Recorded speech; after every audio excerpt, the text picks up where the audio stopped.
धन्यवाद साहेब. आपल्या सुवाच्य असं स्तुतिसुमनांनी आपलं जे प्रास्ताविक आणि आपण सर्वांचं जे स्वागत केलं त्याबद्दल मी सर्व व्यासपीठाच्या वतीने आपलं सहर्ष असं स्वागत करतो. आज सुरुवात करत असताना गेल्या 26 तारखेलाच वर्गीस कुरियन साहेबांचा जागतिक दुग्ध दिन आपण साजरा केलेला आहे आणि ह्या दुग्ध दिनाच्याच पार्श्वभूमीवर साहेबांचा हा जो वर्धापन दिन आहे, 10वा वर्धापन दिन आहे आय थिंक, तर त्या निमित्ताने आज आपण सर्व उत्पादक या छोट्या खाणी शेतकरी मेळाव्यासाठी आज इथे जमलेलो आहोत. तर ही ABS इंडिया काय आहे हीच बऱ्याचशा शेतकऱ्यांच्या मनात संकल्पनाच रुजत नाही आहे की ABS इंडिया नेमकं काय. तर ABS इंडिया म्हणजे अमेरिकन ब्रीडिंग सिस्टीम की जी US धर्तीवरती किंवा US किंवा आपल्या जगातील एका कोपऱ्यातनं काम करणाऱ्या देशातनं आलेली संस्था आहे आणि ह्यांचं भारतामध्ये आपल्या इथं महाराष्ट्रात भाकरवडी कोणाची फेमस आहे? कोणाची? चितळ्यांची. हां, तुम्ही बोललं तर अजूनही म्हणजे आपलं जास्त कम्युनिकेशन होईल.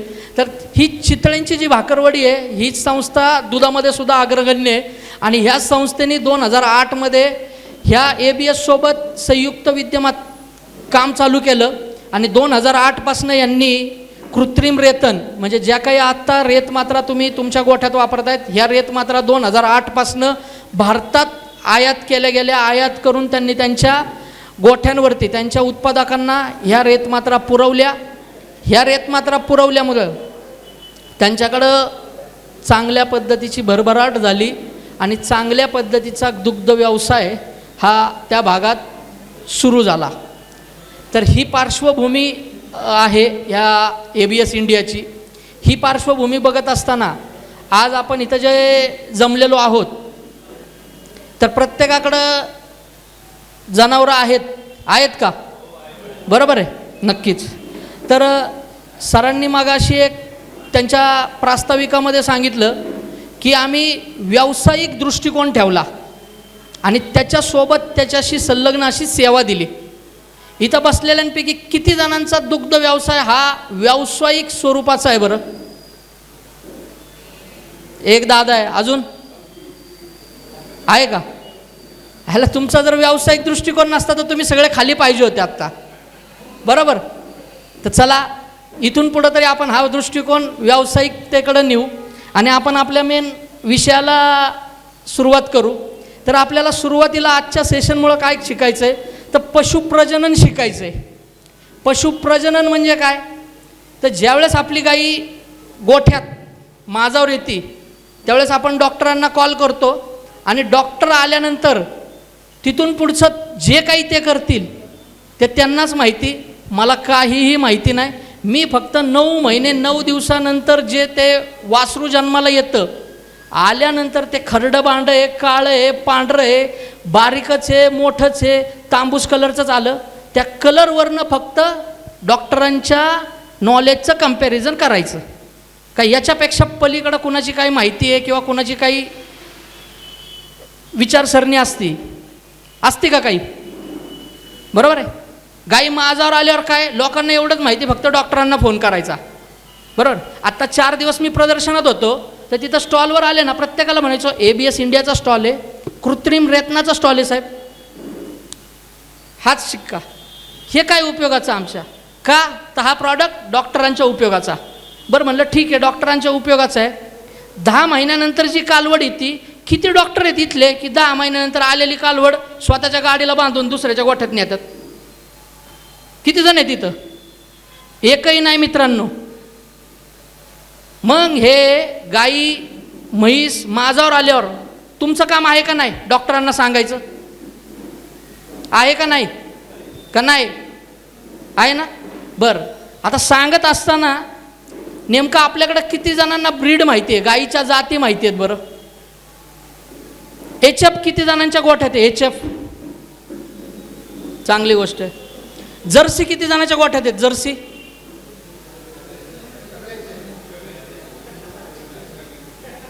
संचालक साहेब, कारखान्याचे संचालक साहेब म्हणतात सगळ्यांकडे जर्सी आहे. एकच त्यांनाच विचारू आपण, साहेब जर्सीचं एक 2 कॅरेक्टरिस्टिक्स मला सांगा, फक्त 2 गुणधर्म काही पण जर्सीची. कलर सांगा, दूध सांगा, आजारी पडायचं प्रमाण सांगा. आता काळी भांडी माझ्याकडे गाय आहेत आणि एक मिनिट, आणि जे काय जादा दूध देते म्हणजे गावठीचीच पैदास आम्ही पुढं हे केली आणि साधारण एक 7-8 गाय आहे माझ्याकडे. साधारण माझं 100-1 लिटर दूध आहे आणि त्याच्यावरून आम्ही पाहतो. परंतु आज पाहिलं तर एका गाईचं दूध फक्त 10 ते 15 लिटर माझ्या गाईचं निघत आणि नाही बाकीचं काही मला काही माहीत नाही. जर्सीचा साहेबांनी कलर सांगितला काळा भांडा, बरोबर, काळा भांडा कलर येतो साहेब. 2 मिनटं. जर्सीचं दूध किती आहे आता? दूध तुमच्याकडे दूध किती आहे?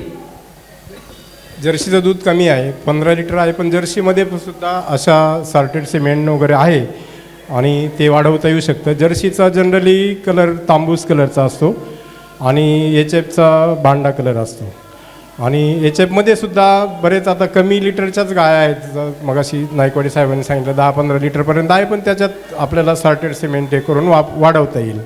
पण जर्सीचा जनरली तांबूस कलर असतो, आजाराला प्रमाण कमी असतं, वेत जास्त देतात HFपेक्षा आणि दरवर्षी ते प्रजनन क्षमता त्याच्यात असते. तसं HFमध्ये काही कॅरेक्टरिस्टिक कमी आहेत, म्हणजे आजाराचं प्रमाण जास्त असतं, दरवर्षी वेत कमी मिळतं कदाचित, असंही होतं. धन्यवाद साहेब. सर तुम्हाला बोलायचं असलं तर 2 मिनिट. नाही आता काय करू सांगा तुम्ही विचारा, मी सांगतो तुम्हाला काय सांगायचं. जर्सीला दूध HFच्या दृष्टिकोनातून जर्सीला दूध कमी आहे, प्रतिकारशक्ती जास्त आहे, फॅट जवळजवळ 6पर्यंत, नवीन जे ब्रीड आलं आहे त्याला जवळजवळ 6पर्यंत फॅट आहे, पण दूध थोडंसं कमी आहे जे HFपेक्षा. माझ्याकडं HFच्या 50 लिटर दूध देणाऱ्या गायी माझ्याकडं आहेत आणि सगळ्या सॉर्टेड सिमेंटच्या आहे. बायपपासून आमची जी प्रजनन, मी जर्मनीची पण माझ्याकडे एक गाय आहे, जर्मनीचे पण स्ट्रॉ आम्ही त्या काळात 700 रुपयाला स्ट्रॉ होती. माझ्याकडं डॉक्टर वैद्य गेले 30-35 वर्षापासून काम करतात. या गोष्टीमध्ये तुम्हाला आठवत नसेल, तुम्ही मला आमंत्रण दिलं होतं गडकरी साहेबांची, तुम्ही मला पास पण दिला होता, पण ते मध्ये थोडं राजकारण झालं त्याच्यामुळे मग कॅन्सल झालं. नाही तर तुम्ही मला पास दिला होता. गडकरी साहेबांचा कार्यक्रम होता बेलवडीला, तिथं मला तुम्ही राहण्याची सुद्धा व्यवस्था केली, 2 माणसं तुम्हाला आठवते का नाही मला माहीत नाही. नाही आता बराच काळ गेला त्याच्यामुळं आठवत नाही. पण ह्या सगळ्या गोष्टीत बाजारभाव हा सगळ्यात महत्त्वाचा असल्यामुळं सगळे लोक परत रिवर्स पडले. नाही त्या का बरं लोक रिवर्स जातात, रिवर्स माणूस पुढे येतात आणि परत रिवर्स जातात, त्याला कारण ते नाही. ते सगळ्यांचा अभ्यास, आता खूप मोठे शेतकरी आमच्याकडे आहेत, 400 लिटर दूध घालणारे. आधी इथं तुम्ही जर पिंपळदरला गेले तर 600 लिटर दूध घालणारा शेतकरी आहे. गाया खूप आहेत, चांगल्या गाया आहेत. तुमची ब्रीडची गरज काय आहे तर आता ते व्हर्जनवरच पुढचं आलं पाहिजे, याच्याकरता तुमची गरज आहे खरी. धन्यवाद साहेब. मुळात फक्त मला तुमच्या डोक्यात जी कन्सेप्ट आहे HF आणि जर्सी, हिला HF म्हणतात. HF काळी भांडी जी गाई आहे HF, आणि आत्ता आपल्याकडं 90% सगळं पॉप्युलेशन HF आणि HFला केलेलं क्रॉस ब्रीड आहे. HF लागत नाही, मग तुम्ही कुठंतरी थोडंसं ज्ञान लावायचं, थोडीशी एफर्ट डॉक्टरांनी लावायचं आणि ह्या HFला गिरचा क्रॉस करा, ह्या HFला साईवालचं क्रॉस करा आणि मग ह्याच्यात कुठंतरी परत थोडासा तांबूस कलर आणायचा आणि मग हीच HF. पण ही जी तांबूस कलरची गाई आहे, जसं दादांनी सांगितलं, चेअरमन साहेबांनी सांगितलं, ही तुमची खरी जर्सी गाई आहे की जी दुधाला कमी आहे, तिच्या दुधाचं फॅट साहेबांनी सांगितलं तसं 6पर्यंत आहे, आजाराला कमी बळी पडते. हिच्यात ज्यावेळेस वासरू येतं तर हिच्यामध्ये डिस्ट्रोक या वासरू आडण्याचं प्रमाण कमी आहे ॲज कम्पेअर आपल्या HFमध्ये. HFमध्ये जर बघितलं तर टपच्या टप तुम्हाला खायला टाकावं लागतं आहे, मागं तेवढं शेण काढावं लागतं आहे, पण दूध त्या प्रतीत भेटत नाही, फॅट लागत नाही. फॅट लागलं की सगळीच मग SNF लागणार नाही. ह्या 2 गोष्टी तुमच्यासाठी चॅलेंजिंग आहेत. तर मुळात ह्या 2 गोष्टी करत असताना, ह्या 2 ब्रीडवरती काम करत असताना आपल्याला जर बघितलं तर आत्ता फक्त सरांनी सांगितलं आणि खाली बघतोय आपण फक्त दुधाचा रेट एवढंच आपल्याला माहिती आहे. पण दुधाचा रेट किंवा दूध प्रोडक्शन म्हणजे दूध उत्पादन करणं हे सोडून सुद्धा बाकी दुग्ध व्यवसायात भरपूर काही आहे, पण आपण तिकडे फोकस करत नाही. तर हे करत असताना परत आता पुढे जाऊन आपण बघू की किती टक्के लोकांच्या मनात गाई वेताना जर चांगलं सिमेंट लावलं, चांगला वळू जर लावला तर काय काय होतं बरं? सगळ्यात पहिल्यांदा वासरू आडणार, मग गाई वेताना अडचण येणार. वासरू आडलं, गाई वेताना अडचण आली की सगळ्यात पहिल्यांदा मालक ऑक्सिजनवर, नंतर ती गाई ऑक्सिजनवर, पर्यायाने ते वासरू ऑक्सिजनवर. इथं बघा एचएफ गाई आहे ही. एचएफ गाईला जर्सीचा वळू लावलाय. जर्सीचा वळू लावल्यानंतर साधारणपणे पहिलारू वासराचं, पहिलारू गाय जर व्याली तर ते वासरू आहे, त्याचं वजन कितीपर्यंत जातं बरं के जीमध्ये? 35 ते 40 किलो. अजून काय कोणाचा अंदाजा? 45 किलो नाही, एचएफचं येऊ शकतं. सर इथं 60 किलोच्या पुढं 64 किलो वासरू आलंय. काय झालं असेल मग? बरोबर. पण तसं काही झालं नाही. इथं गाई, वासरू आणि पर्यायाने गोठ्याचा मालक सगळे सुस्थितीत आहे. पर्यायाने मालक का? कुणी जरी दागावलं तर खिशाला झळ शेतकऱ्याच्या पाडणार आहे. तर 64 किलोचं वासरू येऊन गाई आणि त्या वासराला काही अडचण झाली नाही. म्हणजे मला सांगायचं एवढंच तुम्हाला की जर आपल्याला वंशावळ सुधारायची असेल, जर आपल्याला पशुप्रजनन करायचं असेल तर आपल्याला चांगल्या वळूचं सिमेंट आपल्या गाईला कृत्रिम रेतनाद्वारे जाणं गरजेचं आहे. आता परत काही लोक म्हणतील कृत्रिम रेतनच का? माझ्याकडे पोलीस पाटलाकडे नवीन पंजाबवरून आणलेला 6,600 किलोचा 6 लाखाचा नवीन वळू आहे साहेब. 6 लाखाचा वळू आहे. त्याचं डिसीज टेस्टिंग आहे, रक्त चेक केलंय? अजिबात नाही. त्याच्या आईच्या दुधाचं रेकॉर्ड आहे? अजिबात नाही. ते किती वेळा आजारी पडणार आहे कुणालाच माहिती नाही. आणि गावातल्या जर 500 गाया असतील सीझनला, त्यातल्या 250 गाया जर समजा ब्रीडिंग प्रोग्राममध्ये येत असतील, म्हणजे माझ्यावर येत असतील, आणि जर तो वळू 250 गायांना महिनाभरात जर आपण लावणार असू, आणि जर त्या 250 गायातली एखादी गाय जर आजाराला बळी असेल तर देव न करो पण त्या वळूला पण त्या आजाराची लागण लागू शकते. आणि उरलेल्या 450 ज्या गाय आहेत भविष्यात ज्या तुमच्या ब्रीडिंग प्रोग्राममध्ये येणार आहेत, पुढच्या महिन्यात ज्या लावण्या जोग्या येणार आहेत, माझावर येणार आहेत, तर त्या गायांना जर हा वळू लावला तर पर्यायाने तुम्ही तुमच्या गावातली सगळी जी काही वंशावळ आहे ती वंशावळ त्या आजाराला बळी पाडताय.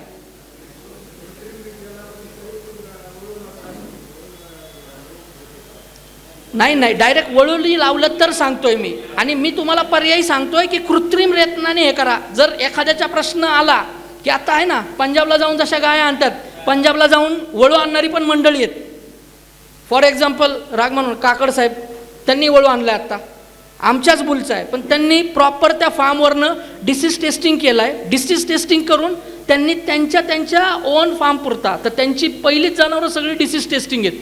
त्यामुळे त्यांच्याकडं आजाराचं प्रमाण कमी आहे. आणि पहिली गोष्ट ते फक्त हीट सिंक्रोनायझेशनसाठी, म्हणजे गाया किती माझावर येत आहेत, कशा माझावर येत आहेत, किंवा जिथं कृत्रिम रेतनाने ती गाय गाभण राहणार नाही तर अशा गायांसाठीच तो वळू ते वापरत आहेत. बरोबर आहे. मग आता ह्याच्या पुढं हे सगळं केलं आपण, असं काय आपल्याला पाहिजे का? असं म्हणजे 76.61 किलो दूध, 76.61 किलो दूध सर, 3 टायमाचं मिल्किंग. हे PDF आहे. भारतातलं पंजाब डेअरी फार्मर असोसिएशन नावाचं एक प्रदर्शन दरवर्षी जॅग्रॉन नावाचं गाव आहे तिथं भरतं. 3, 4, 5 फेब्रुवारीला असतं. ह्या वर्षीही 3, 4, 5 फेब्रुवारीला हे प्रदर्शन भरणार आहे. हे मागच्या वर्षीचं रेकॉर्ड आहे. मागच्या वर्षीचं 72 kgचं रेकॉर्ड आहे. मॅक्झिमम नावाचा वळू लावलेला आहे त्या कालवडीला, आणि तिच्या हे 4थ्या वेताला गेल्यावर हे 76 लिटर दूध आले. 76, मी तेच सांगतो 76 लिटर दूध आहे ह्या गाईचं. आता हा ते मागं जरा काच मागनं डायरेक्ट खिडकी असल्यामुळं दिसत नाही आहे. हा आता माफी मागतो मी, ते दिसत नाही त्यामुळं. नाही होणार ते, तसं नाही होणार. हां, तर इनी 76 लिटर दूध दिलं आहे 3 टाईम याचं मिल्किंग केल्यानंतर. बरोबर आहे. आता बाबांची शंका असेल, कास तर एवढी मोठी नाही आणि 76 लिटर तर हा म्हणतोय. बरोबर आहे. तर दूध कुठं तयार होतं? 1 नंबर. अजून दुसरं काही? तर कास ही दूध साठवायची 8 तासाची भाडोत्री रूम आहे. कास ही दूध काढायची 8 तासाची भाडोत्री रूम आहे. दूध ते तयार होतं, गाई पोटात चारा खाती, चाऱ्याच्या खाली नंतर इथं बघा, इथून सगळ्या धमन्या चालू होतात, शिरा चालू होतात, इथं दूध चालू होतं. आणि जी तुमची कास आहे त्या कासेवरती सगळं शिरांचं स्ट्रक्चर पाहिजे. शिरांचं जे जाळं आहे ते तुमच्या कासेवर पाहिजे, तर ती तुमची गाई प्युअर दुधाची गाई. गाईच्या कासेवर अजिबात नाही. मग जायचं इथं बाजारात 2-2, 3-3 दिवस आडलेली त्या गाईला नीट चालता येईना, जांगेत पार घासती एकमेकाला, आणि ती गाई आडलेली गाई तुम्हाला सूट होती. मग ती गाई तुमच्याकडे आली की ती पाहिजे तेवढं दूध बोलीप्रमाणे दूध देत नाही. मग आपणही तेवढेच हुशार, 10-20 हजाराचा व्यवहार ठेवलेलाच असतो की तो व्यवहार तेवढे पैसे त्या यांनी सोडूनच द्यायचे शेतकऱ्यांनी. त्याच्यानंतर सड नशिबाने चांगली लागली ते लागली, एखादं सड त्यात मुकं लागतंच, कारण की कुणीच मार्केटला चांगली गोष्ट विकायला आणत नाही. आणतं का? काहीतरी अख्ख्या मार्केटमध्ये 10 ते 15% लोक असे असतात की ज्यांची काहीतरी पैशाची गरज असते, म्हणून ती लोक चांगली जनावरं मार्केटला विकायला आणतात. बरोबर आहे. आता ही जी कास आहे, ही कास अजून पायाच्या मागं पाहिजे होती का तोंडाकडे पाहिजे होती? अजून पायाच्या मागं पाहिजे होती. कोण म्हणते पायाच्या मागं पाहिजे होती? चेअरमनने म्हणते, बाबा म्हणतात 1 नंबर पुढं पाहिजे होती. अजून पायाकडे पाहिजे ना, मागं पाहिजे. हां बाबा, का पाहिजे हो पुढं? तोंडाकडं का पाहिजे कास? दूध जास्त द्यावा म्हणून. दूध जास्त द्यावा.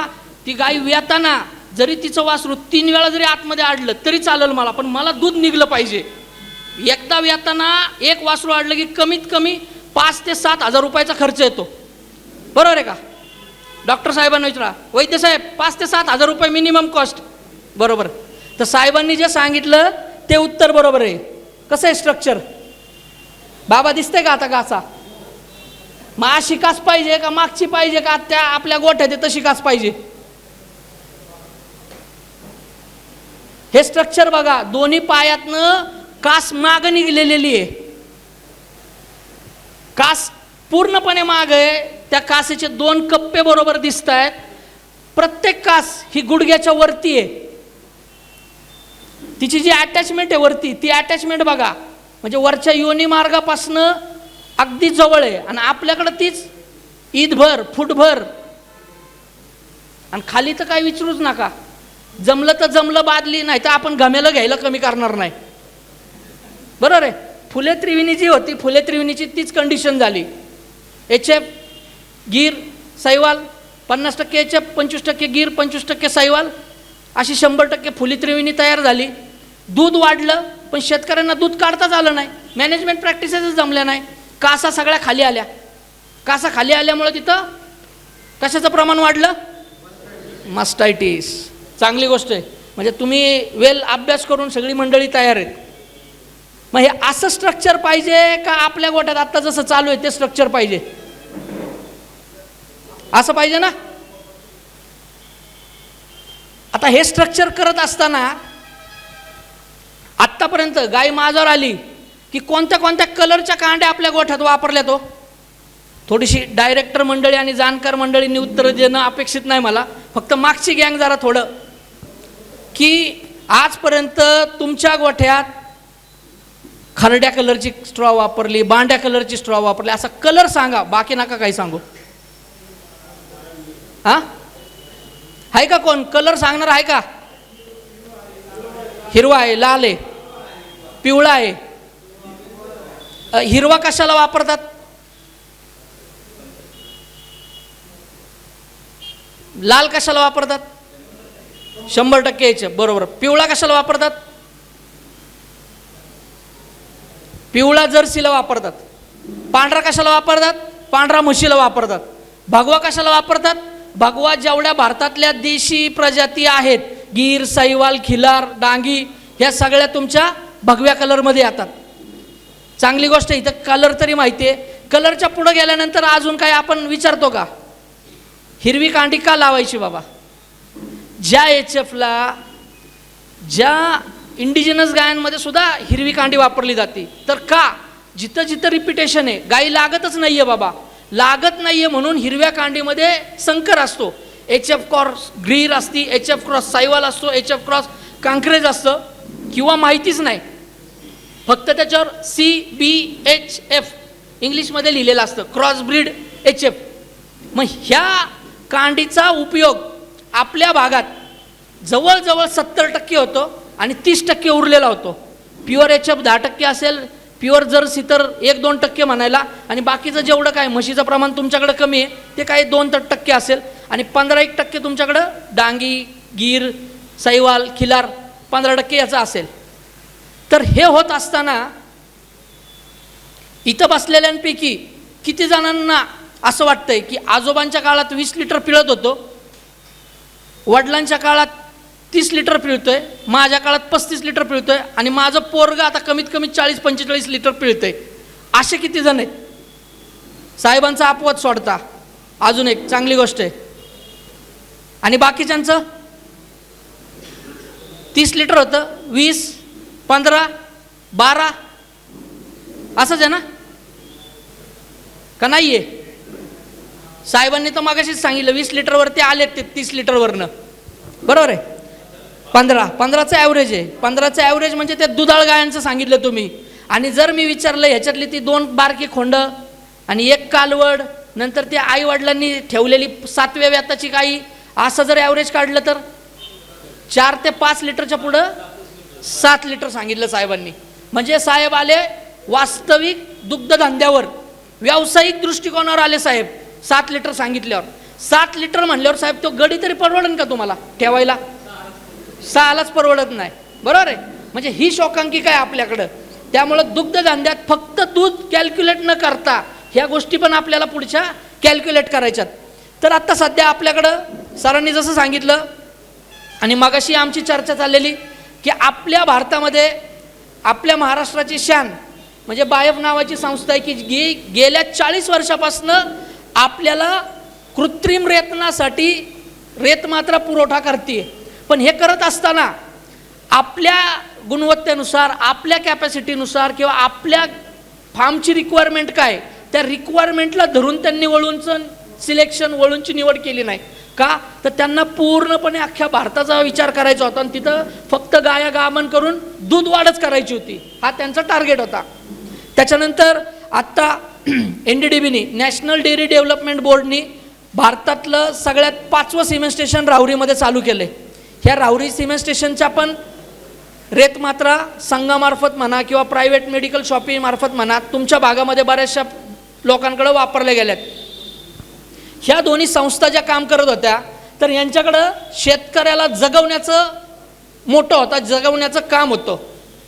त्यामुळं भविष्यामध्ये फॅट, SNF आणि दूध ह्या गोष्टी सोडून तुम्हाला कुणी येऊन सांगितलं का की हा वळू वापरला की मास्टायटिस येणार नाही, हा वळू वापरला की दगडी होणार नाही, हा वळू वापरला की तुमच्या कालवडी कमी चाऱ्यामध्ये जास्तीत जास्त उत्पादन देतील, हा वळू जर वापरला तर तुमच्या येणाऱ्या गायीमध्ये काळा कलर वाढेल, पांढरा कलर कमी होईल, किंवा पांढरा कलर वाढेल, काळा कलर कमी होईल, म्हणजे याला कलर कॉम्बिनेशन म्हणू, किंवा बॉडी स्ट्रक्चर वाढेल.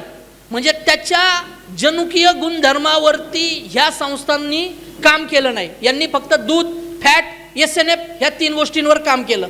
आणि त्याच्यामुळं ह्या गोष्टी जर ह्या वळू जर लावले तर त्यातनं 30 ते 35% गुणधर्म पुढच्या पिढीमध्ये, येणाऱ्या पुढच्या कालवडीमध्ये येण्याचे चान्सेस आहेत.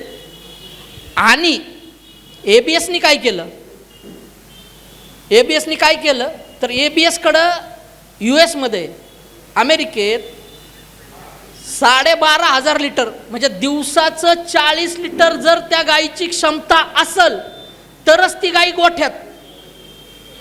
40 लिटरच्या खाली जर त्या गायीची क्षमता झाली तर गोठ्याच्या बाहेर सुद्धा नाही, डायरेक्ट वेगळा मार्ग. हे नाही आता इथं नाही ना म्हणू शकत, वेगळा मार्ग म्हणलेलं कधीही चांगलं, रामकृष्ण हरी आहे का नाही. तर 40 लिटरच्या खालच्या गाया ते ठेवतच नाहीत. आणि आपल्याकडं 40 लिटरचा जर एखादा असेल तर चेअरमन त्याकडे 10 वेळा जाणार, आयला दूध काय तेवढं जरा म्हणजे व्यवस्थित त्याला बांधूनच ठेवणार, बरोबर आहे. अशी परिस्थिती का नाही. तर त्या 40 लिटरच्या गायांचं दूध म्हणून आपण कॅल्क्युलेट करत नाही.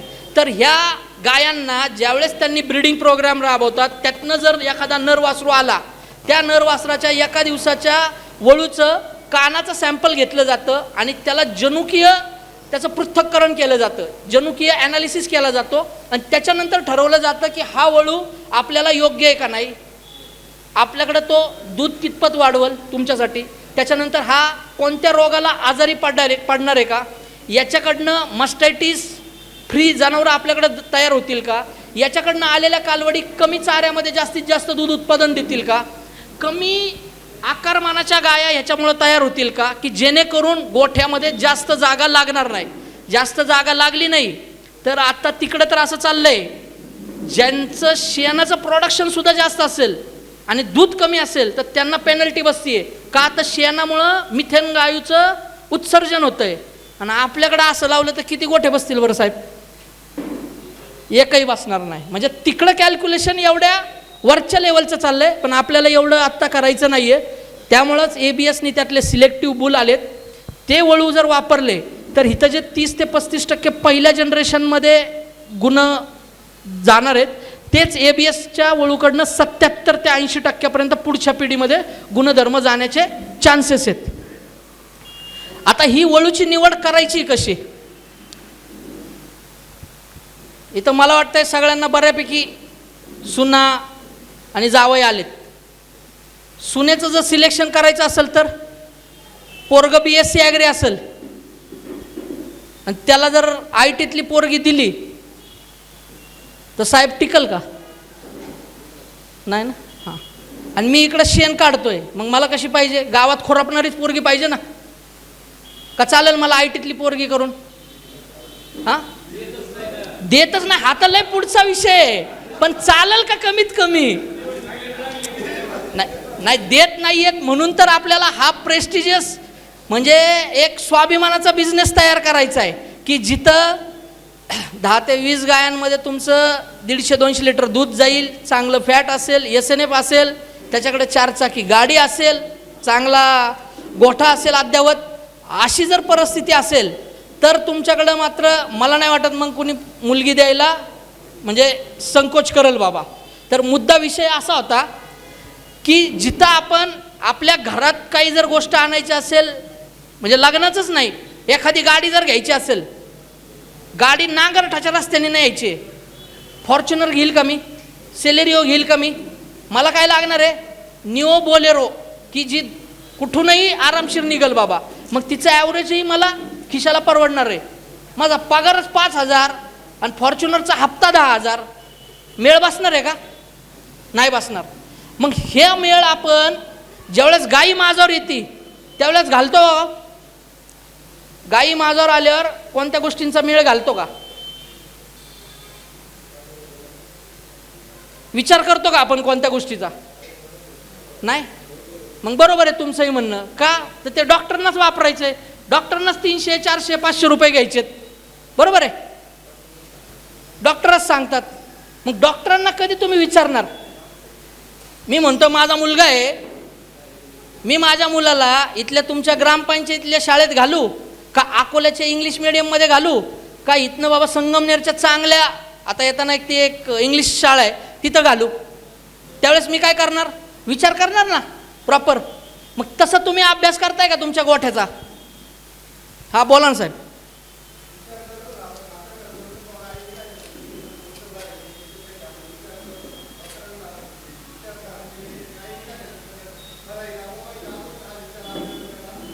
नक्की. कोणते डॉक्टर आहेत त्यांच्याकडं? नाही, वैद्य साहेब आहेत म्हणले. आता त्यांनी इथंच सांगितलं पाहिजे. नाही तर सगळ्यात पहिल्यांदा आता माझा एक फेमस डायलॉग आहे जरा. तुम्ही काय करता? नाही नाही नाही नाही म्हणजे तुम्ही काय करता? जनरली गाई म्हशी माझ्यावर आल्या की फक्त फोन करायचा, बरोबर? आणि मग डॉक्टर येऊन त्यांचं पुढचं काम, तुमचं काम फक्त पाणी आणणं, त्यांनी फक्त असं बोट त्याच्यात बुडावणं आणि शेपूट धरणं घरच्यांनी, आणि त्यांनी त्यांचं काम करायचं, सगळं उकांड्यावर टाकायचं आणि फक्त एक फोन, आजचं काय करू, देताय का कॅश देताय का गुगल पे करणार आहे का लिहू, एवढंच. बरोबर आहे?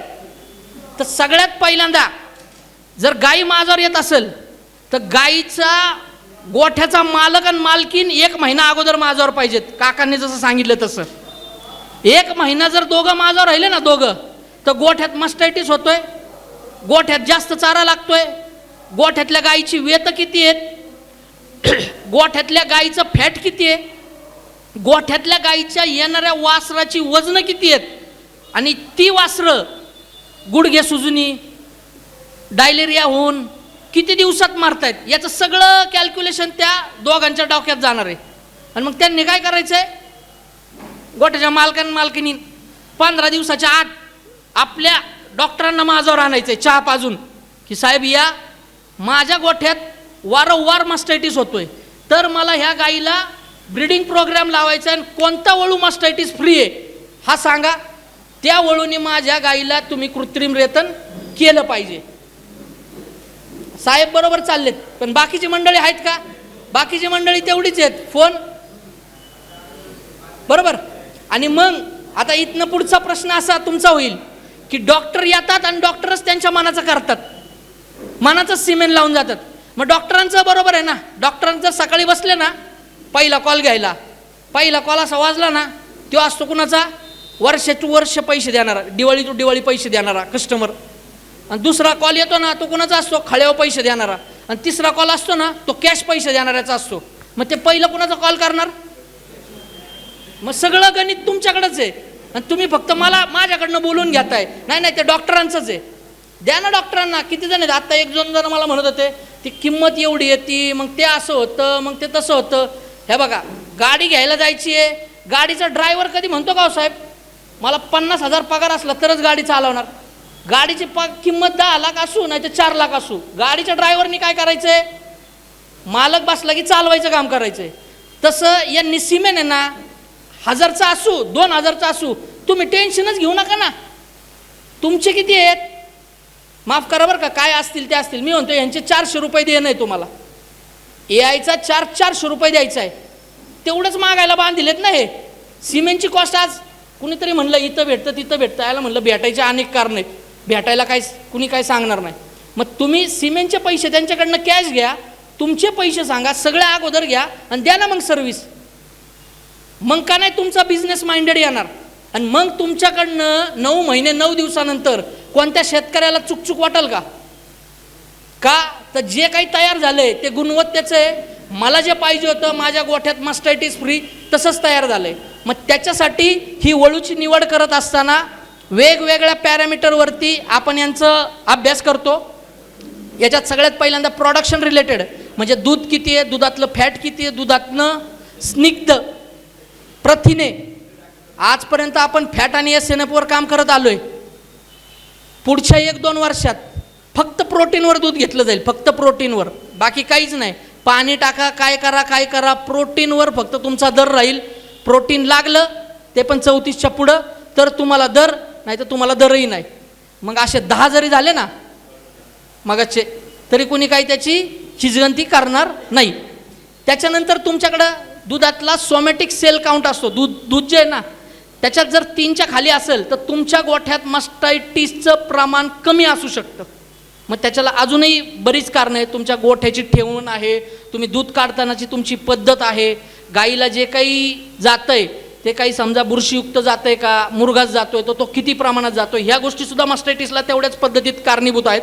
पण त्या गोष्टींचा विचार करून त्याच्या शरीराशी रिलेटेड, म्हणजे येणाऱ्या कालवडी किती लवकर गाभ जातील, गाभ जात आहेत का नाही, नसतील जात तर त्याला काय पर्याय करायचा आहे, तर त्याचासुद्धा आलेख मोजमाप ह्या वळूच्या हिस्ट्रीवरती असतो. त्याच्यानंतर कास कशी बघताल बरं तुम्ही? कास सर, कास बघायची मला सांगा, तुम्ही सांगा की कास पाहिजे कशी पाहिजे? कास चौकोनी सारखी पाहिजे, बरं. सडातलं अंतर पाहिजे, अजून तुम्ही एखादा पॉईंट सांगा.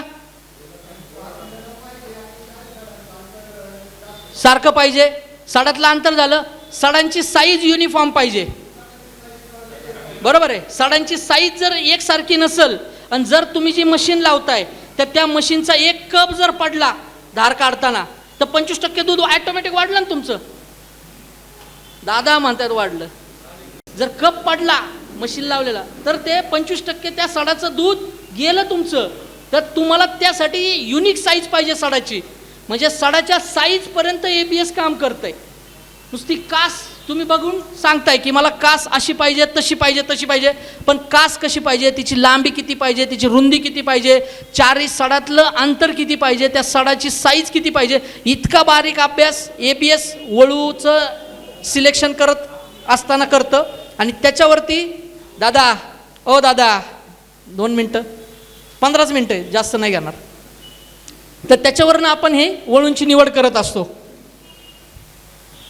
आता त्याच्यानंतर जो काही विषय मी सांगितला, आत्ता भारतामध्ये ज्या 2 कंपन्या काम करतायत त्या दोन्ही कंपन्या एक तर आईच्या दुधावर वळू निवडतायत किंवा आई वडिलांच्या दुधावरती पालकांच्या सरासरीवरती वळू निवडतायत. आणि ABS जे करतंय ते जनुकीय मूल्यांकन 1 दिवसाच्या वासरूचं करतं आणि त्या वासराला मग भारतात आणायचं का नाही आणायचं याचं मूल्यांकन केलं जातं. जर समजा गोठ्यात आपण विचार केला की एक 10 लिटरची कालवड आहे आणि फक्त आईच्या दुधावरनं तो वळू आपण सिलेक्ट केला आहे. जर 10 लिटरची कालवड आहे आणि तिला 30 लिटरचा वळू लावला, AI करताना 30 लिटरचा वळू लावला, बाबा 10 लिटरच्या कालवडीला किती दूध येईल, पहिला रू कालवड किती दूध देईल, 10 लिटरच्या कालवडीला पहिल्यांदा ती खाली झाल्यावर किती दूध येईल, 10 लिटरची कालवड किती देईल, 20. काकांचं म्हणणं आहे 10 लिटरच्या कालवडीला 30 लिटरचा वळू लावला, 30 लिटरकडनं पण किती आलं पाहिजे, आपल्याला शिकवलं आहे 50-50%, म्हणजे 30 लिटरच्या वळूकडनं 15 लिटर दूध आलं पाहिजे आणि 10 लिटरच्या आईकडनं 5 लिटर आणि मग 20 लिटर झालं पाहिजे. 8 लिटर दूध आलंय. म्हणजे माझं मगाचं जे उदाहरण होतं की 30 लिटरच्या गाया 35-40 लिटरकडे नाही गेल्या, त्या 30 लिटरच्या गाया 15 लिटरकडे आल्यात. आणि जर सगळा विचार केला तर काकाने सांगितलं 7 लिटरच्या जवळपासच आहे. म्हणजे त्यात पुढच्या पिढीमध्ये 35% कॅरेक्टरिस्टिक्स सांगितलेले तर इथं 20% कॅरेक्टरिस्टिक्स गेलेत पहिल्या पिढीमध्ये. आणि हेच जर परत 10 लिटरची कालवड आहे, आई वडिलांच्या सरासरी उत्पन्नावर आधारित आपण वळू लावला, परत 30 लिटरचा वळू येतो, यांचं क्रॉसिंग झालं, 35% गुणधर्म पहिल्या पिढीत गेले, किती दूध यायला पाहिजे आता,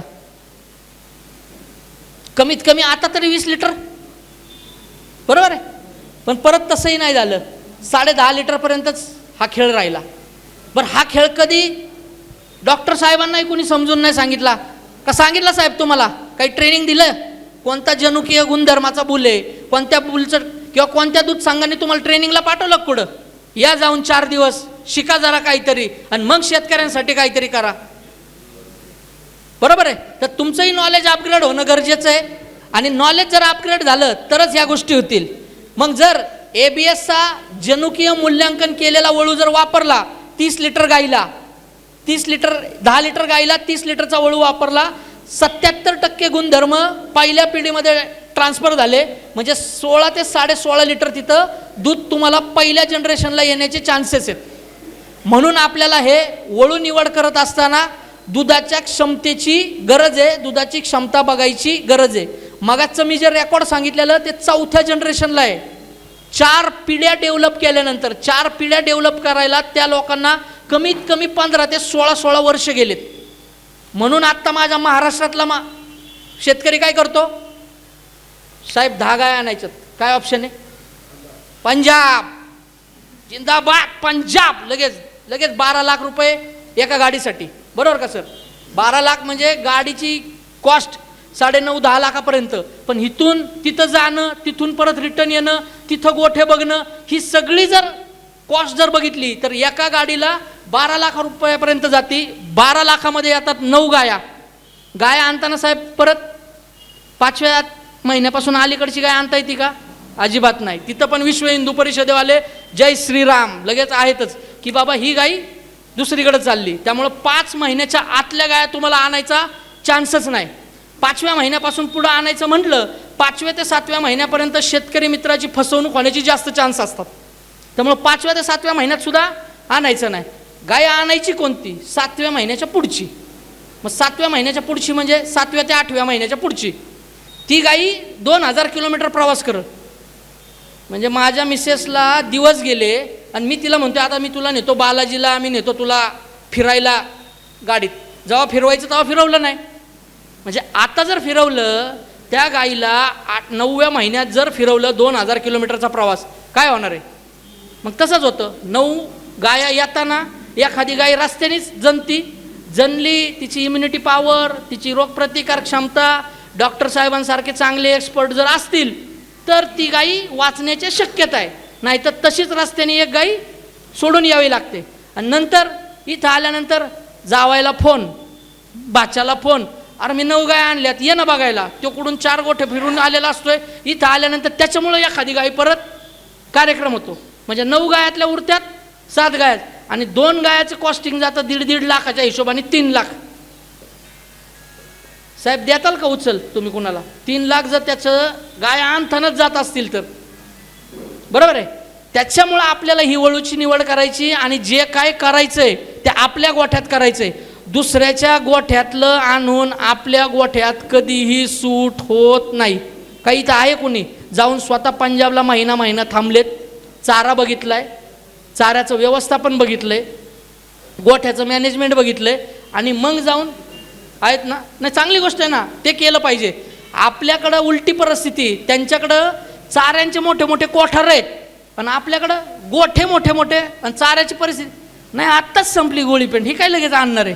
वाळलेला चारा नाही, आत्ताच ही काय सोलापूरच्या एजंटला फोन केलाय, तो कडबा पाठवणार आहे, गव्हाचा भुसा आत्ताच संपलाय. आणि वाटलं तर इथं मेवण्याचं गव्हाच्या भुसाला काडी लावताना बाजूला थांबतील, याला जळू द्या. आहे का आपल्याकडे पद्धत की भूस काही गोळा करून भरून ठेवायचे?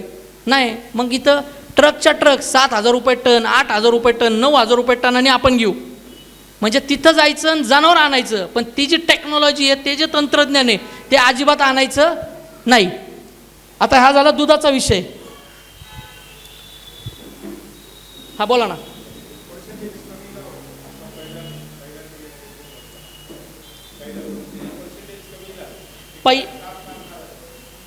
म्हणजे 20% हे 20% म्हणताय का? कारण की त्यावेळेस आहे ना, मी तेच सांगतोय, वळू निवडताना फक्त दूध बघितलं जातंय, त्याचं डिसीज टेस्टिंग बघितलं पाहिजे, त्याच्या जे काही ब्लड सॅम्पल आहे, हां जिनोमिक्स. आता त्याला NDDBनी GPV genomic estimated breeding value हा एक पॅरामीटर आत्ता NDDBनी काढला आहे. तर हा याच्या अगोदर काढला जात नव्हता, याची विचारपूस केली जात नव्हती, म्हणून हे पहिल्या पिढीमध्ये 20% जाण्याचे चान्सेस होते. दुसऱ्या याच्यात आई आणि वडिलांचे गुणधर्म आपण कन्सिडर करत होतो, म्हणून ते 35% जात होतं.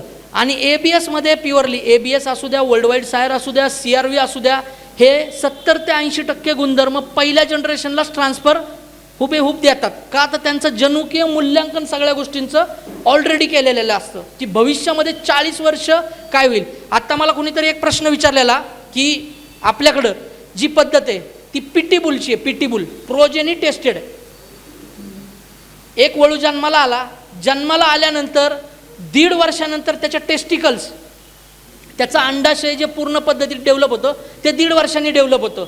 1.5 वर्षानंतर त्या वळूची पहिली रेतमात्रा बनवली जाते.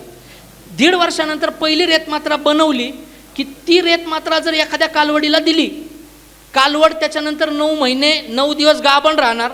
9 महिने 9 दिवस गाभण राहिल्यानंतर तिची जी कालवड येणार आहे ती इथं बसलेल्या मंडळींचं जर कॅल्क्युलेशन ऐकलं तर एक कालवड साहेब पहिल्यांदा माझावर येण्यासाठी किती दिवस घेईल?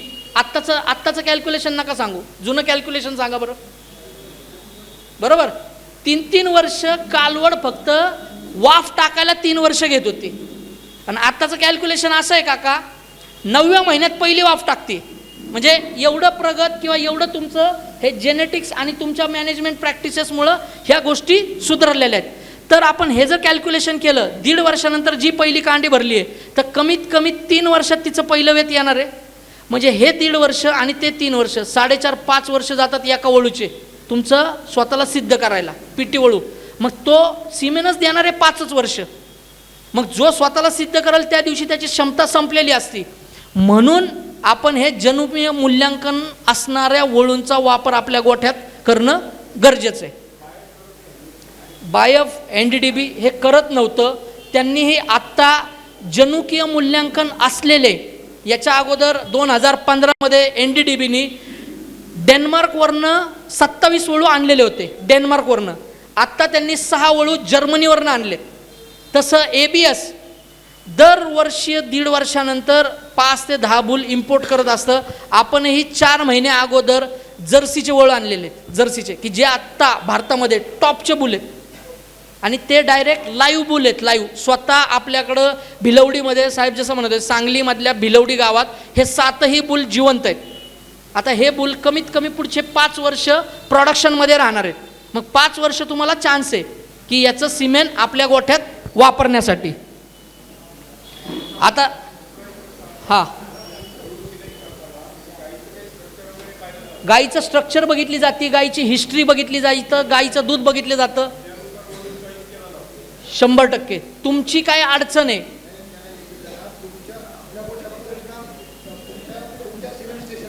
नाही नाही हां, नाही नाही तुम्ही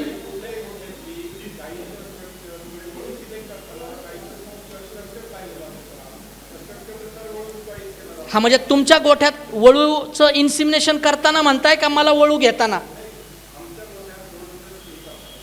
100%. तर तुमच्याकडं मी तेच सांगतो, आत्ता माझ्याकडं असा बुल आहे, म्हणजे जे तुम्ही म्हणताय मस्टायटिस होतोय, तर मस्टायटिस प्रिव्हेंट करण्यासाठी आपण संघाला पण मॅजिक नावाचा बुल दिलेला आहे.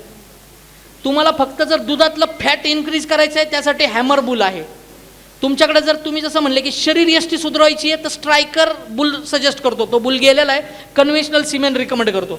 आणि तुम्हाला फक्त रुबाबदार, हुबेहूब किंवा सुंदर हरणासारखी एखादी कालवड जर बघायची आहे तर त्यासाठी पायपर बुल सजेस्ट करतो आपण. संघाकडे आत्ता पायपर नावाचा बुल दिलेला आहे. याच्यात आता मेजर डिस्ट्रोकिया, गाई वासरू देताना मेजरली आडण्याचे प्रॉब्लेम येतात, त्याच्यासाठी स्पाईक नावाचा बुल रिकमेंड केला जातो. मग हे तुमची पहिली हिस्ट्री जर तुम्ही डॉक्टर साहेबांशी कन्सल्ट केली तर त्या पद्धतीचाच बुल डॉक्टर साहेब त्यांच्या कंटेनरला आणून तुमच्याकडे AI करून देतील. आता दुसरी गोष्ट, तुम्ही वळू सिलेक्शन करताना सांगितलं, चांगली गोष्ट आहे. किती जण इथं बसणाऱ्यांपैकी माझावर आलेलं सगळ्यांनाच कळतं, गाई माझावर न जाती हे किती जणांना कळतं? आणि त्याचं काय उदाहरण आहे? रक्त पडतं ना, बरोबर. मग रक्त पडायच्या अगोदर किती तास अगोदर AI झाली पाहिजे? बरं, ते AIचं जाऊ द्या. म्हणजे रक्त पडायच्या अगोदर किती तास तुम्ही डॉक्टरांना बोलवलं पाहिजे का इकडं रक्त पडतंय तरी पण या? बरं, इकडं या म्हणजे ते काय थांबतात का? मग आल्यावर आहेत का असे वैद्य डॉक्टर? असं केल्यावर जमल का आपल्याला की गेल्यावर फक्त बाबा बघू, आईला नाही आहे, माझ्यावर नाही आहे असं म्हणून चालणार आहे का? नाही चालणार. माझ्या गाडीचं मेंटेनन्स फुकाट नाही, मला पेट्रोल फुकाट नाही, मी आलेलो गेलेलो माझी मेहनत आहे ना. पण याच्यातच जर पांढरा शर्ट घातला, 100 वरती खादीच्या याच्यातनं पांढरी 100 रुपयाची नोट ठेवली, साहेब फक्त हात टाकायचा, सोट व्यवस्थित आहे, माझाची लक्षणं असतील तरच पुढचं काम, आणि नसल तर हे 100 तुमचेच आहेत. म्हणजे त्यांनी जर माज आणि पुढच्या गोष्टी क्लिअर असतील ते तुम्हाला सिग्नल देत आहेत व्यवस्थित नाही आहे, तुम्ही थांबलं पाहिजे ना. आणि 100 बाकी काहीच नाही विचारायचं. 100 हे तुमचे कधी होईल? उद्या सकाळी होईल का व्यवस्थित? लगेच सांगणार हा आतमध्ये हां, उद्या सकाळी बहुतेक ते रप्चर्ड होण्याचे चान्सेस आहेत, आपण सकाळी 9 वाजता लावून घेऊ. जमतंय का वैद्य साहेब? असं जमन ना? जसं आपण ट्रॅफिकच्या याच्यावर थांबल्यावर आपल्याला सिग्नल असतात, त्यांनाही आतमध्ये सिग्नल समजत असतात. फक्त तुमची मानसिकता तेवढी पाहिजे. मग तुमची मानसिकता काय? नाही नाही, एक काम करा, आत्ता आले ना, आत्ता एकदा भरवा आणि सकाळी एकदा भरवा. अहो, एक श्रीबीजांड आहे, एक शुक्राणू आहे, एकदाच फलित होणार आहे. 3 वेळा लावा, नाही तर 4 वेळा लावा. पण तुम्ही द्या ना त्यांना स्कोप तिथं. पण तुम्ही स्कोप त्यांना पहिलाच देताय, या आणि गाई लावून जा, तेवढा नका देऊ. वळू तुम्ही सिलेक्ट करा, त्यांच्या डोक्याला तेवढं टेन्शन नका देऊ. आणि मग त्यांना आहे ना तेवढ्या आतमध्ये हात टाकल्यानंतरची प्रोसेस त्यांना करू द्या. तर आपली गाई कधी माझावर येते आणि रक्त कधी टाकते, याच्यात माझावर न संपायच्या, रक्त टाकायच्या 6 ते 7 तास अगोदर तुमची AI झाली पाहिजे. मग ते त्यांना जास्त कॉल आहेत, ते जर समजा त्या पिरियडमध्ये आले तर सरळ सांगा, बाबा माझी गाई हिट पिरियडमधनं निघून गेलेली आहे, तर आता काय तुम्ही हातही टाकू नका आणि काही नका, माझा तरी एक माज चुकलायच. पण हे कधी जेव्हा तुमच्याकडे ती हिस्ट्री क्लिअर असेल तेव्हा ना, डाटा तुमच्याकडे पाहिजे ना. नाहीतर नाही, पहिल्यांदा आयला आमच्या मंडळीने बघितलेली, नंतर सोट पोरांनी बघितलेला, आणि आता मी गोठ्यात आहे असं म्हणल्यावर जमणार आहे का? आणि नंतर काय, सगळ्यात पहिल्यांदा सिमेंट कंपनीचं साहेब सिमेंट भंगार, आणि 2 नंबर म्हणजे डॉक्टर टायमावर येत नाही.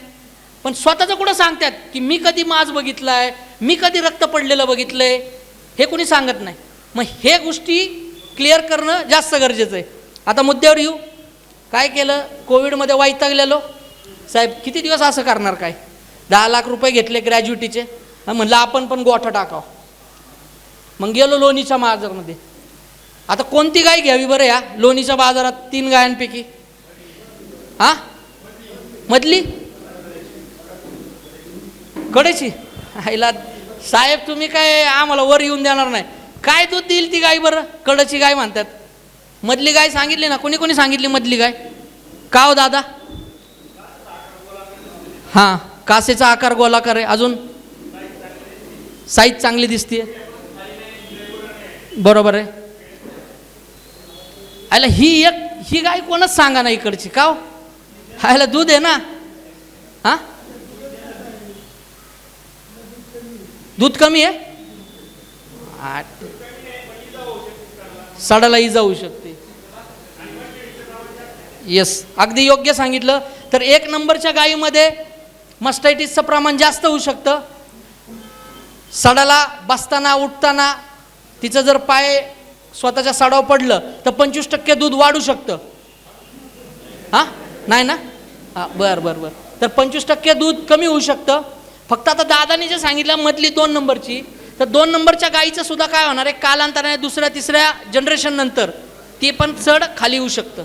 म्हणून चेअरमन साहेबांनी जे सांगितलं की 1 नंबरची गाई की जिची कास ही मेन कासी आहे, जिची कास ही अंगाला चिटकून आहे, आणि ती कास जेव्हा गर्भाशय म्हणजे डेव्हलप होईल, जेव्हा ती 7व्या-8व्या महिन्याला जाईल, तर ती कास तिच्या दोन्ही पायांच्या मध्ये जाईल. दोन्ही पायांच्या मध्ये गेली की तिला प्रॉपर अंतर भेटेल, आणि ज्यावेळेस ते वासरू फेकायची कंडिशन असेल, ती गाई इझिली वासरू त्यातनं बाहेर फेकेल. म्हणजे तिला डिस्ट्रोकिया होणार नाही, वासरू आतमध्ये फसणार नाही, अडकणार नाही. त्यामुळं 1 नंबरची गाय आपल्याला घेणं गरजेचं आहे. गायीसाठी असुविधाजनक आहे, स्तनग्रह होणार आहे, मस्टायटिस होणार आहे.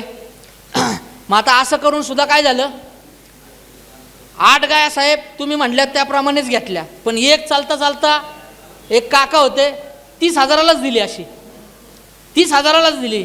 त्यांनी सांगितलं गॅरंटेड 22 लिटर पिळून देतो, आणि 5,000 मी त्यांना दिले नाही. 22 लिटर जर पिळली तरच. मग आता ह्या गाईला जर पुढच्या पिढीत ही जी इकडची कडची होती ना ती गाई आहे, म्हणजे पूर्ण कास खाली आहे, सडाला आजार होऊ शकतात, सडाला जखमा होऊ शकतात, तर ह्या गाईला मला सुधरवायचं आहे. काय करू बरं?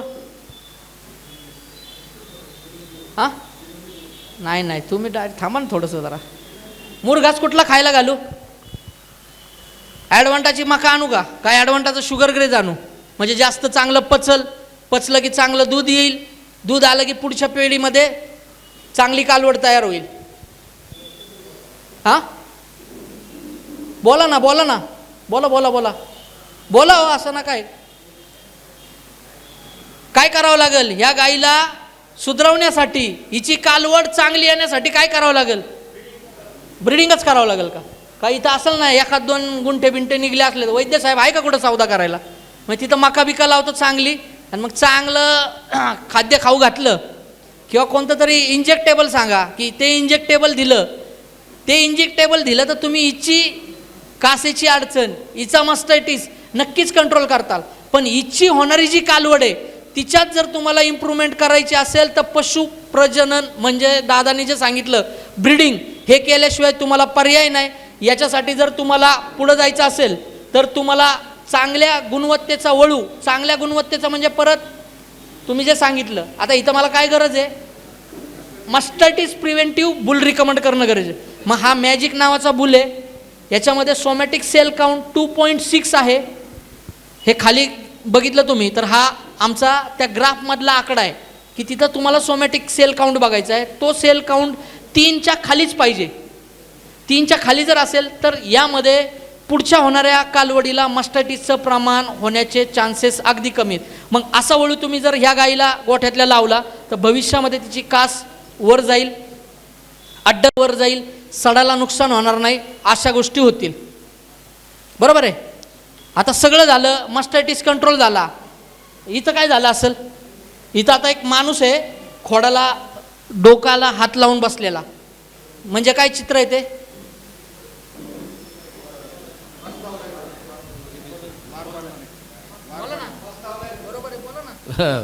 गोरा झाला ना.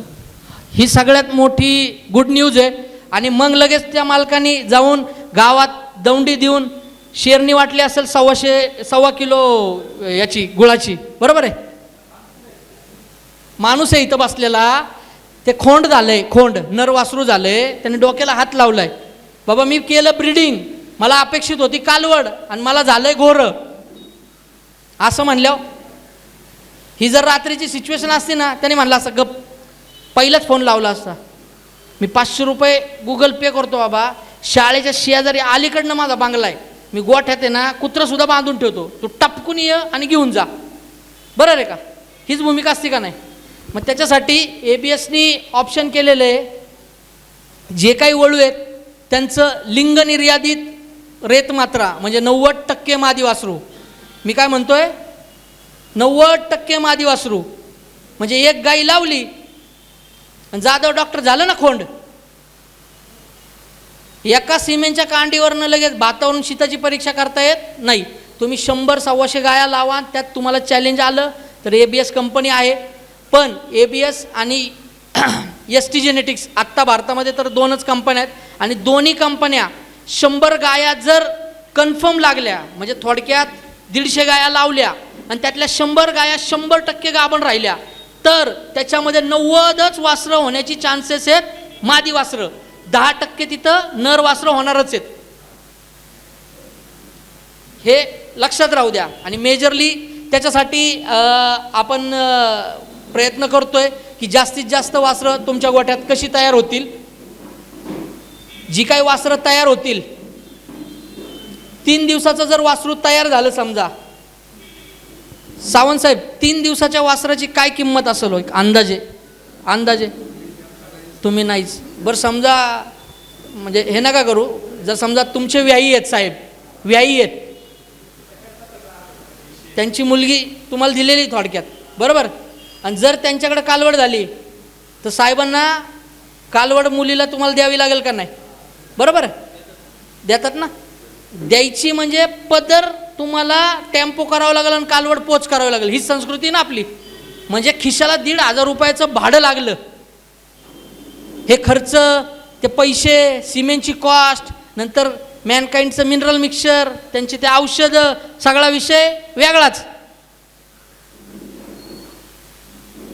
कितीला जायला पाहिजे मग?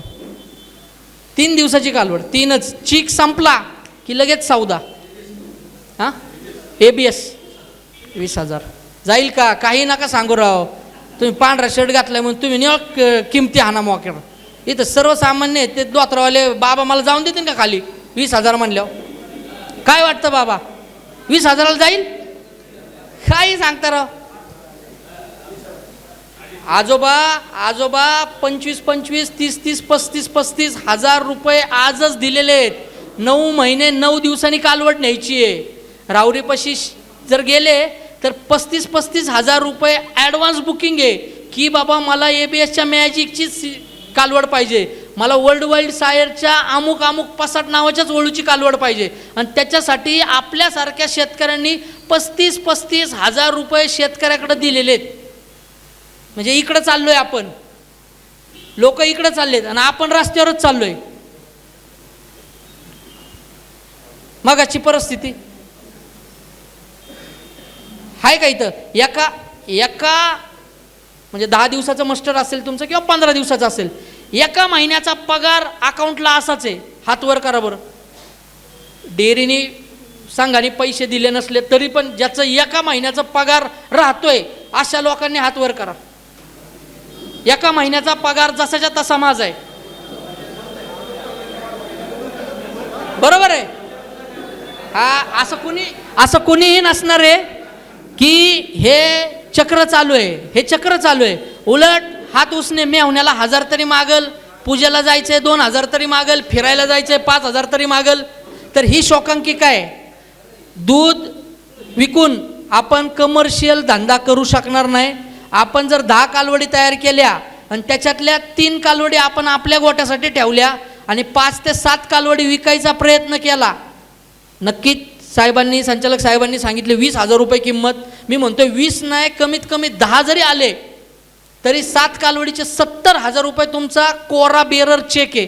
कधी तुम्ही त्याला इन कॅश करू शकता, ते पैसे कधी मार्केटमध्ये घेऊ शकता ते जनावर विकून.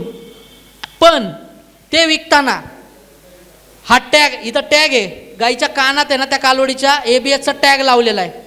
आणि त्याच्यासोबत ज्यावेळेस डॉक्टर साहेब AI करतील गोठ्यात, 2 मिनटात सांगतील का कोणी AI कशी करतात डॉक्टर साहेब? AI केल्यानंतर गन काढली आणि इकडे शेणाने भरलेला हात असतो, तिथून पुढं काय होतं? नाही होतं का? पण खरी गोष्ट सांगा दादा, काय होतं तुमच्याकडं? सांग ना.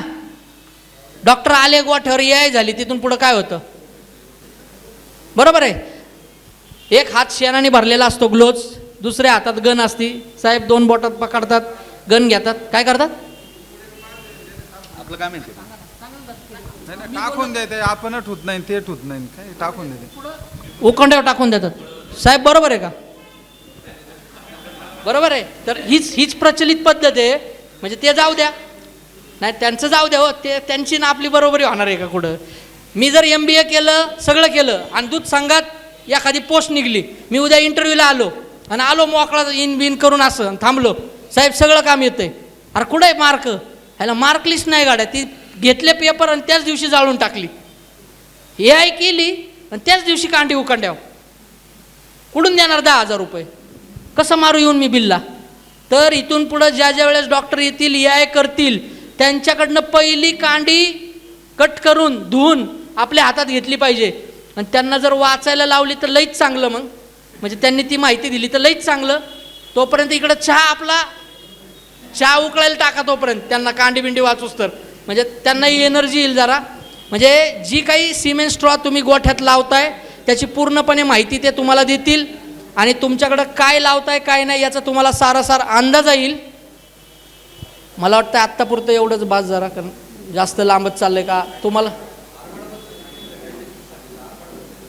आर्माडा हा ऑलराऊंडर बुल आहे. आर्माडामध्ये तुम्हाला बॉडी स्ट्रक्चर इम्प्रूव्ह करायचं असेल तरी तुम्ही हे करू शकता. पण साहेबांचा मुद्दा लागू होतो की तुमच्या गोठ्यातली गाय तुम्ही रिकमेंड करा, तिचं काय वैशिष्ट्य आहे, तिची काय गुणवत्ता आहे आणि त्या पद्धतीतच आपल्याला बुल तुम्हाला सजेस्ट करावं लागेल. आर्माडा माझा टॉपचा बुल आहे. मी परत सांगेल की मला लुना वापरायची, बुलेट वापरायची, सेलेरिओ वापरायची, ब्रिझा वापरायची का फॉर्च्युनर वापरायची, सगळ्या गाड्या आपल्याकडे आहेत. कोणती गाडी कुठं घेऊन जायची या फक्त तुम्ही विचारायचं आहे आणि ते ड्राईव्ह करायला डॉक्टर साहेबांना न्यायचे. आर्माडा आहे अशी लावायची, मॅजिक आहे अशी, एवढं फक्त त्यांना सजेस्ट करायचं आहे. जिथं जिथं 30 लिटर 35 लिटर क्रॉस केलेलं असेल, बऱ्यापैकी मस्टर्टिसचे सिम्पटम नसतील, दूध चांगलं आहे पण दुधाची गुणवत्ता फॅटमध्ये नसेल, तर अशा ठिकाणी आर्माडा आणि हॅमर बुल लावा. हॅमरने तुम्हाला फॅट वाढून येईल आणि आर्माडाने तुम्हाला बाकीचे बॉडी कॅरेक्टरिस्टिक्स डेव्हलप होते. अजून काही कुणाच्या शंका? हां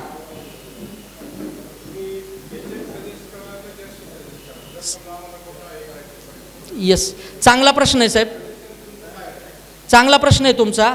मी तर तुम्हाला रिकमेंडेड जर्सीच करणार 100%. संघाच्या फायद्याचं जास्त आहे कारण तुमची इथं चांगलं संघाचं काम आहे, कारण संघाचे बाय प्रॉडक्ट आहेत. त्यामुळं संघाला जितकं जास्त प्रोटीन लेवल भेटेल, जितकं जास्त फॅटचं दूध भेटेल, तेवढं गुणवत्तापूर्वक प्रॉडक्ट भेटणार आहे. आणि तुम्हालाही कमी चाऱ्यामध्ये, कमी खर्चामध्ये जास्तीत जास्त इम्युनिटी असणारं जर्सी ब्रीड आहे. पण जर्सी प्युअर ब्रीड तुम्हाला, आमची सकाळी चर्चा झाली, मी 2-3 गोठे फिरत असताना, जर्सी प्युअर ब्रीड कुठेही भेटणार नाही. आता इथून डॉक्टर साहेब जरा थोडंसं क्रॉस जाऊन सांगतो जरा यांना, म्हणजे की प्युअर एचएफ आहे, प्युअर एचएफमध्ये लावू नका. ज्या एचएफ आहेत ज्याची गुणवत्ता कमी आहे, जिथं इल्ड कमी आहे, जिथं वारंवार आजारी पडण्याचं प्रमाण जास्त आहे, तर अशा तुमच्या गोठ्यातल्या क्रॉसब्रीड किंवा HF शोधा. ह्या HFमध्ये प्युअर जर्सीचं सिमेंट लावा आणि मग 2 ते 3 जनरेशन तुम्हाला गेल्यानंतर, म्हणजे आत्ता जी क्रॉसब्रीडची गाई तुमच्या गोठ्यात असेल तिला समजा तुम्ही झिग लावला, त्या झिगची जी कालवड आली त्या कालवडीला परत तुम्हाला ट्रेंट नावाचा ABSचा वळू आहे हा लावा. त्याच्यानंतर जी कालवड येईल तिला परत बिग शॉट नावाचा वळू लावल्यानंतर जी कालवड येईल ती तुमची कुठंतरी 70-75% जर्सीकडं झुकलेली असेल. म्हणजे 70-75% गुणधर्म तिच्यात जर्सीचे असतील. 100% लगेचच्या लगेच जर्सी जनावर तुम्हाला कुठं भेटणारही नाही आणि लगेच तुमच्याकडनं तयार होणार नाही. एक प्युअर ब्रीडी तयार व्हायला, एक प्युअर पिढी तयार व्हायला 7 जनरेशन लागतात. 7 जनरेशन होण्यासाठी कमीत कमी 25 वर्षाचा कार्यकाळ लागतो. त्यामुळं जर्सी ब्रीड तुम्हाला भविष्यासाठी रिकमेंड मी तरी करेन आणि भविष्यात त्याचे दिवस चांगले राहतील. बोला ना. हां,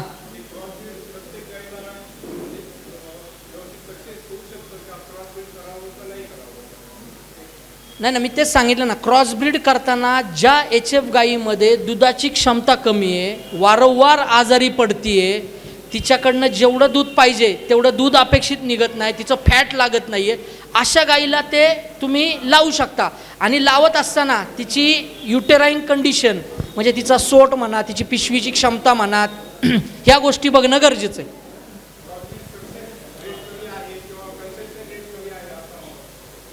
नाही, आता मुळातच क्रॉस ब्रीड आहे ना, कन्सेप्शन भेटत नाही म्हणूनच केला जातो. नाही तर लोक प्युअर, तुम्ही सांगा ना माझ्याकडे खिलार आहे तर मी खिलारलाच क्रॉस करणार ना, पण ती खिलार राहतच नाही म्हणून काहीतरी क्रॉस होतं. तसंच HFमध्ये की प्युअर HF लावून सुद्धा ती राहत नाही आहे, म्हणून मग मी तिला कुठंतरी गिरचा लावतो, कुठंतरी सायवालचं लावतो आणि मग ते क्रॉस ब्रीड होतं. आणि आत्ता ज्या कांड्या आहेत क्रॉस ब्रीडच्या त्याच्यावरती 4,000, 5,000, 6,000 म्हणजे साहेब जसं सांगतायत त्याच्या खालचं प्रोडक्शन झालं. आणि मग त्या प्रोडक्शनची काय गरज आहे का आपल्याला त्याच्यावरतीच पाहिजे ना, 10-12 हजार लिटरच्या वरतीच पाहिजे ना कमीत कमी. म्हणून त्या क्रॉसब्रीड कांड्यांवरती त्याची दुधाची क्षमता बघा. जर चांगल्या दुधाची क्षमता असेल तर ते पण बुल वापरा, त्याच्यात काही अडचण नाही. पण शक्यतो डॉक्टर साहेब यायच्या अगोदर तुमच्या गोठ्यात कोणता वळू वापरायचा आहे हे जर तुम्ही ठरवलेलं असेल तर तुमची नक्कीच सगळी कमर्शियल प्रगती होईल, म्हणजे आर्थिक प्रगती होईल. अजून काय कोणाची अडचण? हां,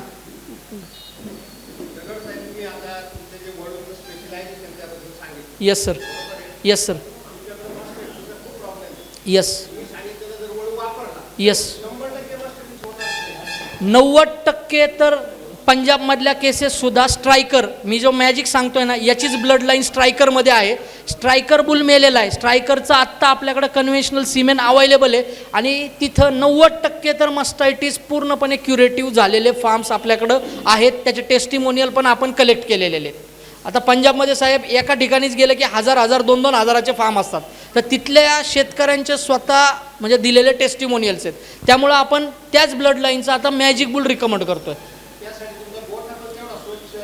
मी तेच म्हणलं ना, त्यासाठी 100% त्या गोष्टी गरजेच्याच आहेत ना, म्हणून मी इथं 90% सांगितलं. आणि बोलतानाही मी बोललो साहेब की ह्याच्यासोबत सोमॅटिक सेल काउंटसोबत खालची घाण किती आहे, त्या सडातनं दूध तुम्ही किती लेवलपर्यंत काढलं आहे, शेवटचं मिल्किंग मशीन नंतर ते सड चिटलं आहे का, त्याच्यानंतर त्याच्यामध्ये काही आता मुरघास खाल्ल्यानंतर सुद्धा बऱ्याच प्रमाणात बुरशीयुक्त वगैरे मुरघास गेल्यामुळे सुद्धा इनडायजेशनमुळे सुद्धा मस्टायटिसच्या केसेस येत आहेत.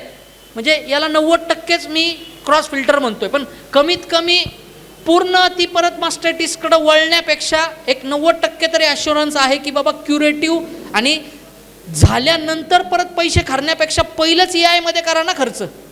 आत्ता जर समजा तुम्ही 200-300 रुपयाची EI करतायत, हा इम्पोर्टेड बुल आहे, 100-200 रुपये याच्यात जास्त जातील. 100 रुपये सिमेंटची कॉस्ट जाईल, 100-50 रुपये तुम्हाला डॉक्टर साहेबांना स्पेशलाइज ट्रीट करण्यासाठी द्यावे लागतील. पण हे जर तुम्ही प्रिव्हेंटिव्ह क्युअर म्हणून जर केलं तर नक्कीच पुढं आणि पॉझिटिव्ह डायरेक्शनमध्ये राहणं साहेब कधीही चांगलं माझ्या मते. त्यामुळे नक्कीच कंपनीला तर काय उगच हा वळू आहे, हा याच्यासाठी आहे, तो वळू आहे त्याच्यासाठी, असं तर नाही. त्याचा सोमॅटिक सेल काउंट बघा, हा सोमॅटिक सेल काउंट 3च्या खाली आहे आणि ह्याचे रिझल्ट ॲक्च्युअल आपण घेतलेले आहेत, प्रूव्ह झालेले आहेत, म्हणूनच तो बुल मी रेकमेंड करतो. माझ्याकडे 36 बुल आहेत बाकीचे. मी ज्युपिटरचं का नाही नाव घेतलं, इथं जर विचारलं ना डॉक्टर मंडळींना, म्हणजे ज्युपिटर मागवा पहिला, म्हणजे फेमस ज्युपिटर झालेला आहे ना. पण मी त्याच्यापेक्षा वर तुम्ही स्ट्रायकर वापरा, मॅजिक वापरा, पायपर वापरा. आपण संघाला तर करताना काम फक्त 2 ते 3 वळू सजेस्ट केलेत. पायपर, मॅजिक खालच्या ह्याच्यात, आणि वरती आर्माडा आणि ब्रूट आहे ना साहेब, हां 4च वळू ठेवलेत की 1.5 वर्ष हे 4 वळू वापरायचे. संघाचे जे उत्पादक आहेत का, तर एक प्रत्येकाला एक आराखडा तयार होतोय, आणि नंतर याच्या ज्या कालवडी असतील तर ह्याच्या कालवडींना परत पुढचा प्लॅटफॉर्म आपल्याकडनं तयार होईल. तेच काय होतं, सर्वसामान्य शेतकऱ्याकडे काय होतं, आज हे डॉक्टर झाले की परत ते डॉक्टर, मग हिस्ट्री कुणाकडेच माहिती नाही. आज माझ्याकडं झिगची कालवड आहे, तर त्या कालवडीला मी परत झिग भरतोय का परत दुसरं काय भरतोय हे काहीच रेकॉर्ड नाही कुणाकडं. म्हणून आम्ही पर्टिक्युलर कारणासाठीच फोकस करतोय, आणि त्याचे तेवढे रिझल्ट आहेत. 90% आम्ही ॲश्युरन्स देतोय. स्ट्रॉला अजिबात एक्सपायरी नसती. ही लिक्विड नायट्रोजन, मी जोपर्यंत हवा घेतोय तोपर्यंत जसा जिवंत आहे, तसं साहेबांची प्रॅक्टिस चालू असताना डॉक्टर साहेबांची ते जर 1.5-2 दिवसानंतर त्यांच्या 200-300 ml जे काही त्यांना लागते ते रिफिलिंग जर करत असतील तर स्ट्रॉ अजिबात डॅमेज होऊ शकत नाही. तोपर्यंत तुम्ही जोपर्यंत लिक्विड नायट्रोजन त्यापर्यंत टाकताय तोपर्यंत त्याला एक्सपायरी नाही आहे. हां एकच मिनटं. हां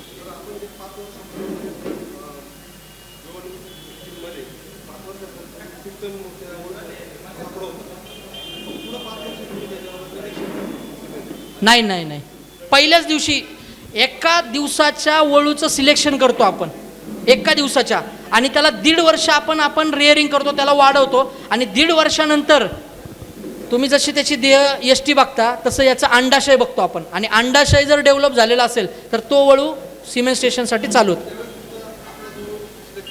हां 5 वर्ष केलं जातं.